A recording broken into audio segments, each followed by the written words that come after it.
Jadi ini penyakit ini bisa menular kepada yang lain dan jadi kelompok. Itu yang paling bahaya. Satu orang kalau sudah terkena penyakit munafik itu bisa menularkan kepada yang lain. Bahkan lebih dahsyat daripada COVID. Satu ketemu, satu nular, nular dua, nular tiga, nular empat. Ini bisa luar biasa bicara di kerumunan orang, semua bisa kena.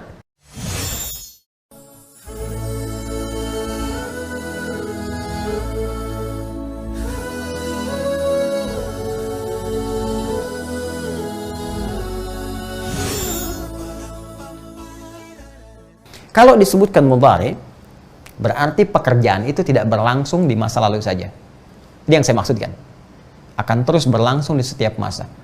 Walaupun berbeda orangnya, berbeda dimensinya, berbeda tempatnya, berbeda waktunya. Tapi kelompok ini akan ditemukan. Seakan-akan Allah memberikan pesan kepada kita, hati-hati, dimanapun kamu beraktivitas, bukan saat di era Nabi Muhammad hidup saja, sallallahu alaihi wasallam, tapi setelah beliau wafat pun, sampai kehidupan berlangsung pun, terus sampai kiamat terjadi, Anda akan temukan ketika Anda berinteraksi secara sosial, golongan ketiga di antara manusia. Kalau kita tarik ke atas dengan judulnya orang munafik, seakan-akan Allah memberikan pesan, orang munafik itu nggak didapatkan di zaman Nabi Muhammad saja. Ya, bahkan sekarang pun kita bahas saat ini, mungkin kita akan temukan. Tuh, saya katakan dari awal tadi, sejak kita membuka ba'da maghrib, kalau Allah memberikan pernyataan, pasti terjadi. Gak percaya silakan. Di kehidupan kita pun ditemukan kan? Ya, golongan pertama ada, kedua ada, ketiga ada. Perhatikan, golongan pertama yu'minun, terus di-upgrade. Sampai sekarang alhamdulillah kita banyak temukan orang-orang saleh. Ya kan? Golongan yang kedua juga demikian, ditemukan malah pakai taukid. Ya, dan seterusnya. Bahkan dikuatkan. Jadi bentuknya madi, tapi sifatnya taukid. Innalladzina kafaru sawa, itu telah menetapkan dirinya sendiri. Jadi bentuknya taukid.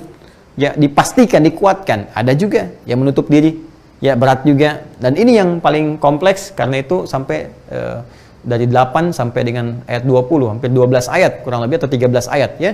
Ada di sini menjelaskan tentang golongan yang ketiga. Nah, teman-teman sekalian, teruskan dulu sebentar. Jadi Allah seakan ingin memberikan gambaran kepada kita bahwa sifat golongan ketiga ini tidak hanya ditemukan, tidak hanya didapati di era Nabi Muhammad SAW saja. Dalam setiap titian aktivitas kita akan berpeluang ditemukan yang seperti ini. Karena itu nanti Al-Quran mengajarkan kepada kita, ini cirinya loh, sifat-sifat ini. Jadi kalau menemukan yang begini, responnya seperti apa? Itu yang kita bahas. Ya. Wa minan nasi may yaqulu, dan di antara sekian manusia itu ya, boleh jadi kamu akan dapati may yaqulu, ada orang yang berkata di lisannya amanna, kami telah beriman. Ya. Ini fi'il mudhari, kemudian fa'ilnya dhamirul mustatarun taqdiruhu huwa ya'udu ila man. Ya, dhamir mustatar, dhamir tersembunyi, kata ganti kembali kepada man. Ini ada orang yang berkata dia amanna, kami telah beriman. Tuh, menarik ya? Coba lihat tuh. Kenapa dia tidak katakan misalnya amantu, tapi dia katakan amanna, ya kan? Ya, ini kan asalnya begini, ya kan? Amina, ya kan? Ya manu, kan? Ammana yu'amminu ta'minan. Kemudian di sini ini amana yu'minu, maaf, amana yu'minu imanan. Di sini na. Ya, jadi ada amina.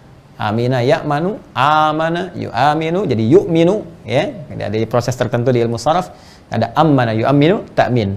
Ini amana ya, jamaknya amanu, ya ayyuhalladzina amanu.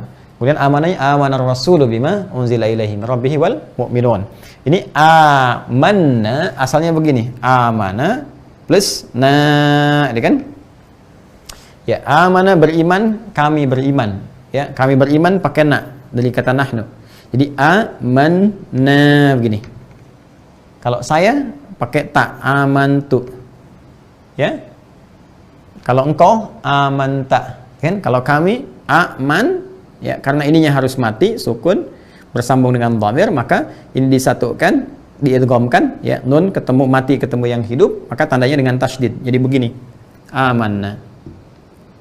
Nah. Yang mau saya katakan begini. Kenapa di sini bentuknya tunggal? Tapi sini jadi jamak. Ya.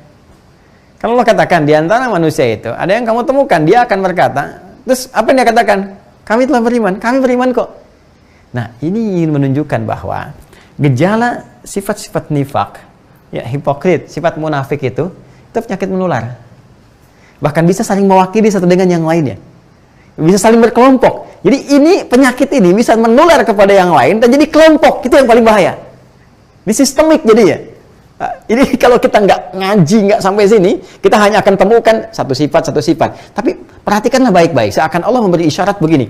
Satu orang kalau sudah terkena penyakit munafik, itu bisa menularkan kepada yang lain. Bahkan lebih dahsyat daripada COVID. Satu ketemu, satu nular, nular dua, nular tiga, nular empat. Ini bisa luar biasa. Bicara di kerumunan orang, semua bisa kena. Ya, Anda ketemu satu orang, baik ya? Ya, kena COVID misalnya, kadar Allah kena. Nular mungkin satu orang, dua orang di swab dulu. Kumpul 10 orang kena swab, yang kena mungkin satu, yang lain negatif, atau 2, atau 7, 3 negatif. Tapi yang ini bisa bahaya. Ketemu, datang, ya, nyampaikan kalimat-kalimat tertentu, hal-hal tertentu, seperti memesona keadaannya. Bahkan nanti di Al-Baqarah di ayat 204 itu disebutkan, kadang-kadang kata-katanya menarik, retorikanya begitu cantik. Wa minan nasi man yu'jibuka qawluhu fil hayatid dunya wa yashhadullaha ala ma fi qalbihi wa huwa aladul khisam. Di antara sekian manusia ada yang kau temukan kalau berkata, berretorika, cantik, menarik, kata-katanya bagus. Kadang-kadang membawa ayat-ayat Allah, kadang-kadang bersumpah dengan nama Allah, padahal bertolak belakang sesungguhnya dengan perilakunya, dengan tujuannya. Wa huwa aladul khisam, sedangkan dia musuh yang paling nyata, paling berbahaya. Nah ini bahaya nih. Ya, apalagi momentumnya seperti sekarang, banyak media sosial dan sebagainya. Apa yang diucapkan dengan yang dijalani tidak sama, ini kan? Ya, bisa bikin hoax, bisa bikin macam-macam, bahaya. Ini yang luar biasa. Karena itu Allah isyaratkan dari sejak awal. Kenapa ditekankan ini informasinya dari awal? Diberikan perhatian kepada kita, karena bahayanya luar biasa. Satu terkena dengan penyakit ini bisa menyebar cepat kepada yang lain, bahkan menjadikan kejahatan sistemik yang tersistem dengan nyata. Nanti kita akan lihat pemaparan diantaranya Ibnu Katsir rahimahullah bagaimana menjelaskan kepada kita asal muasal sifat munafik, sifat nifak berkembang di Al-Madinah Al-Munawwarah yang pada awalnya nyaris tidak ditemukan, tapi kemudian muncul dari satu orang aja nyebar jadi kelompok. Itu yang berbahaya. Ya, yang bahaya itu wahan, bukan wahan. Walaupun ada sebagian mengatakan dulu wahan dipahami tertentu, sekarang nyata jadi perbuatan di Wuhan. Nggak, jadi jangan pakai TikTok rumusnya ya. Sekali diketik jadi diketok gitu. Gunakan ilmu yang benar. Wahan, hubbud dunya wa karahiyatul maut. Kecintaan berlebihan terhadap dunia sehingga tidak siap dengan kematian. Nah ini kalau ada yang terlampau ketakutan, ini takut itu biasa, wajar. Tapi ketakutan yang menjauhkan kita dari Allah itu tidak wajar. Ya, termasuk COVID saat ini. COVID kita mesti waspada, ikhtiar, seperti itu diajarkan oleh Islam. Hadap sesuatu yang berbahaya kita ikhtiar, ya kita berusaha mengatasi itu, tapi jangan sampai menjadikan itu kita kemudian berpaling dari Allah, itu yang bahaya. Ya, ada persepsi yang menurut saya kurang tepat juga ya. Ya makanya saya sering katakan nih, mengatasi satu hal yang besar itu harus disinergikan. Ya, imun spiritual, kekuatan mental, terus ikhtiar itu mesti sinergi. Kadang-kadang begini saya katakan, ini COVID misalnya. Ini belum teratasi dengan vaksin, dengan obat. Tapi orang, karena spiritualnya lemah, mentalnya melemah, kekhawatiran tinggi, jadi penyakit lagi.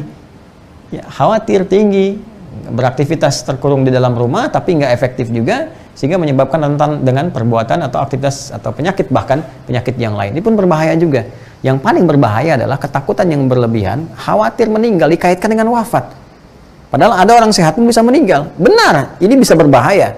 Tapi kematian diatur oleh ajal. Yang paling berbahaya adalah ketakutan terhadap wafat ini disebabkan karena kecintaan terhadap dunia. Ini yang paling fatal. Ya, dunia yang terlalu dicari-cari, tidak siap dengan kematian, sehingga menjadikan perbuatan kemudian menjadi tidak wajar. Ini yang paling berbahaya, teman-teman sekalian. Karena itu bertakwalah kepada Allah. Ingat-ingat, semuanya suka atau tidak suka pasti akan pulang, pasti akan wafat. Kan yang paling aneh itu begitu, pengen ke surga, tapi nggak siap mati, itu repot. Ya. Sebagian teman-teman, mohon kita amalkan Quran surah 58 ayat 11 ya. Ya ayyuhalladzina amanu idza qila lakum tafassahu fil majalis fafsahu yafsahillahu lakum. Hei orang-orang beriman, jika diinfokan pada kita, ayo kita share, luaskan supaya orang lain mendapatkan kenyamanan yang sama, maka cepat respon. Orang yang bisa meluaskan bagi orang lain, Allah akan luaskan titian kehidupan apapun yang amalkan dalam kehidupannya.